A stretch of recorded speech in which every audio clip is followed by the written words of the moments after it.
Arise News Director of News and Politics, politics editor Sumner Sambo joins us now for more on the top political stories of the day. So many news in that statement. Thank you so much. Always great to see you, Sumner. To break it down for us. Yep. So I think a good place to start would be in Oyo State. More endorsements have happened, and then we see a faction from, well, maybe not a faction, elders of PDP in Oyo State say they are with Atiku, but not Makinde. What do you make of all of this? And these endorsements we've seen today, we've seen Pa Edwin Clark, we've seen former President Olusegun Obasanjo on New Year's Day. We've seen Ortom, Benue State. Who has for the umpteenth time said, if I was not in PDP, I'll be endorsing you. I don't exactly know where he stands, but what do you make of all of these endorsements? Well, let me start from the big one, which is the Labour Party. You know, I mean, this is the season for that party. It's never been so good for Labour Party like it's happening now. And I mean, a lot of political watchers will actually be so happy for the Labour Party because, I mean, we are having a third force. Politically, it's good for the nation that you see that the traffic is beginning to move from the two big parties, and it's sending a message that, look, there could be a tectonic movement if the two big parties begin to toy with the conscience of Nigerians continuously. The APC must know that if power could leave the PDP, power can also leave the APC and not go back to the PDP, but go back, go to a new party. I mean, that's what these elders actually say, that, look, it could go to the Labour Party, it could go to the NMPP. Look, but Nigerians should exercise their voting rights with discretion. But it could actually go back to the to the PDP or to the APC. But if it eventually goes back to either the APC or PDP, I will tell you that the way they will handle power after 2023 will be different.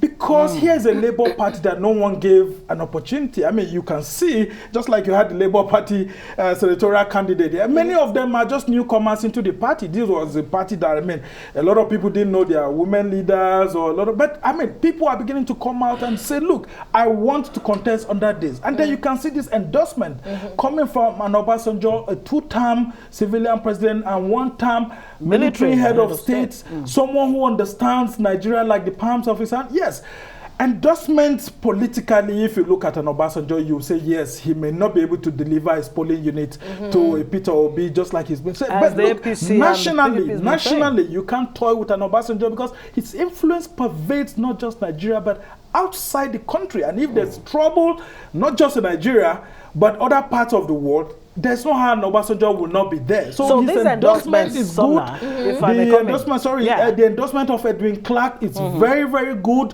but they need to convert it to political votes because that's my point. The Labour Party should not go to bed with this endorsement alone. We saw Goodluck Jonathan being endorsed by Miyetti Allah. I mean, they even made him grand patron. But some of those people eventually, in one way or the other, voted against him on election day. We saw pastors, we saw imams vote. I mean, devoting their times, prayers, endorsing Goodluck Jonathan. Did that make him president in 2015? It didn't. So there's a lot of political work that needs to be done. Peter Obi should not go to sleep. I just feel that this endorsement is enough. The Labour Party needs to work very well because, I mean, during the break, for example, I traveled to some parts of the country and you won't see a signpost indicating that this is the person who's contesting from a new party. But a lot can change within the next 5 to 6 weeks that's left. And what exactly can change? Because what you're saying is that presence that the Labour Party needs is not there. Yes. So these not the urban voters. The Labour Party is doing well with urban voters, but the rural voters, the undecided voters, the APC, the PDP are also going for those undecided voters because many of them are beginning to behave as if they are actually moving towards the newer political parties. And there's a huge chunk of those voters. President Muhammadu Buhari emerged winner of the elections with just about 15 million votes. And we've seen that if someone is able to mobilize just about 30 million out of the about 93 million voters that we have, that person can have an edge because the remaining ones will be shared by all the other political parties. So the Labour Party is giving the APC and PDP a good chance, and with this endorsement is a sort of relief for these parties to know that what they've been doing in the past 6 months is not in vain. Okay. But can they coast home by ensuring that they mobilize people more? Let this team not go down, because some people are beginning to say politically this team is going down in the Labour Party, but they need to do more so that they don't allow the aura of this endorsement to actually make them feel that the election day is already concluded. Look, for the big parties, this is when the real campaign is starting, from this January. And they've been saving their monies, they've been saving their time and energy, and they are going to give the Labour Party. But we can also flip that. We can also flip that, because you say endorsement without work is equals to like nothing. Praying without work. But we've seen the APC respond, we've seen the PDP respond to the endorsements by former President Olusegun Obasanjo. And saying the endorsements amount to nothing. They say, so they are working to say this endorsement. If the endorsements amounted to nothing, then why were they visiting, this same category of persons? Do you know what an endorsement by Olusegun Obasanjo would have done to the Bola Tinubu campaign organization now? They would have almost been sleeping. And in 2015, President Muhammadu Buhari, then candidate Muhammadu Buhari, left his comfort zone, despite the ill feelings that they've always had with each other, and went to Ota to go and see former head of state and former President Olusegun Obasanjo alongside Saraki, alongside Atiku Abubakar. In 2019, you could see the same thing, PDP leaders going there. We can't push away President Olusegun Obasanjo as far as Nigeria's political history is concerned. Look at the endorsement of Edwin Clark. He is a prominent leader from the Niger Delta. Do you know what that will do to the sort of thinking, the realignment in the days ahead for Labour Party? All it needs to do is to get the structures right.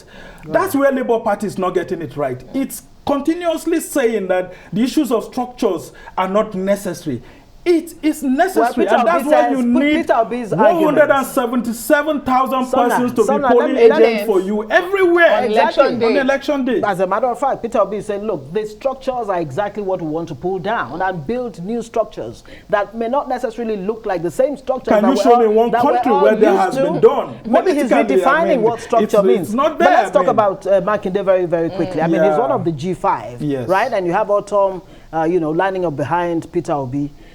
Is the G5 coming unglued? As it stands right now, let me start from the Oyo politics. Makinde is working on hot coals at the moment because Oyo state politics and way politics is usually played there. There's no, even at the best of times, I wouldn't have expected a Makinde to give an Atiku more than 20 to 25% votes.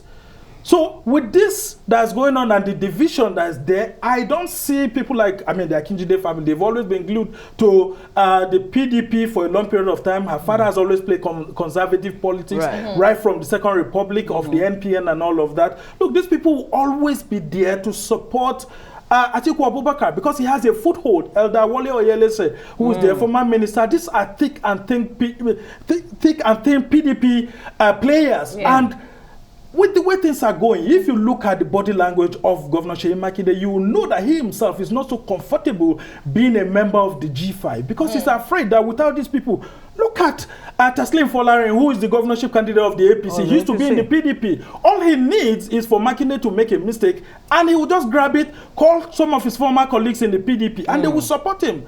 And so, if he decides to do an anti-party against Atiku Abubakar, then those people who supported him and brought him to power in 2019 will do anti-party against him and support one of their own, who is Teslim Folarin. And what's the worst that could happen? They will ask Teslim Folarin to come back to the PDP when he wins election in 2023. This is how it's always been done. Interesting. So, when did you get your crystal ball? Well, this is how it's always been done. And that's why that fear is there. Right. And then we just hope that Nyesom Wike and Governor Ortom, who have done all of this, would take time to really look at it. Like I said earlier on, would they want to be in a political Siberia after 2023? Because the worst thing that can happen to a politician is to be out of power and out of the circle of power after elections. Sumner Sambo, there's no better place to live. Thank you very much. Yes, indeed. Thank you very much for joining us.